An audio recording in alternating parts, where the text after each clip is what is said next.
राघव और उसकी पत्नी अंजलि ने हाल ही में शहर के बाहरी इलाके में एक पुरानी हवेली खरीदी थी। यह हवेली बहुत ही शानदार थी, लेकिन उसके बारे में कई डरावनी कहानियां प्रचलित थीं। लोग कहते थे कि इस हवेली में आत्माओं का वास है। राघव और अंजलि ने इन कहानियों पर विश्वास नहीं किया और हवेली में शिफ्ट हो गए। पहली रात जब वे सोने गए तो अंजलि को लगा कि किसी ने उसके कान में कुछ फुसफुसाया। उसने राघव को जगाया, लेकिन राघव ने इसे उसका भ्रम कहकर टाल दिया। दूसरी रात राघव ने भी कुछ अजीब अनुभव किया। उसने देखा कि एक भूतिया साया कमरे में घूम रहा है। डर से कांपते हुए उसने लाइट जलाई, लेकिन वहाँ कुछ नहीं था। तीसरी रात दोनों ने कुछ अजीब आवाज़ें सुनी।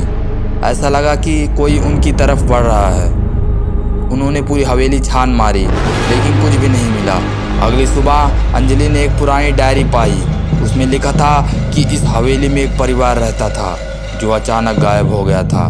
डायरी के आखिरी पन्नों में लिखा था कि हम यहाँ से भाग नहीं सकते, वे हमें छोड़ेंगे नहीं। राघव और अंजलि को समझ आ गया कि हवेली में कुछ तो गड़बड़ है। उन्होंने उसी दिन हवेली छोड़ने का फैसला किया। जैसे ही वे दरवाजे के पास पहुँचे, दरवाज़ा खुद ब खुद बंद हो गया। हवेली के अंदर से अजीब हंसी की आवाज़ें आने लगी। वे समझ गए कि अब वे इस हवेली से बाहर नहीं जा सकते। अगले दिन जब उनके दोस्त उन्हें देखने आए तो हवेली पूरी तरह से खाली थी। ना राघव थे और ना ही अंजलि।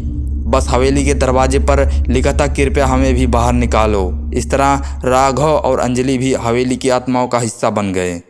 आज भी जो भी उस हवेली के पास से गुजरता है, उसे राघव और अंजलि की आवाज़ें सुनाई देती हैं, जो मदद के लिए पुकार रहे हैं।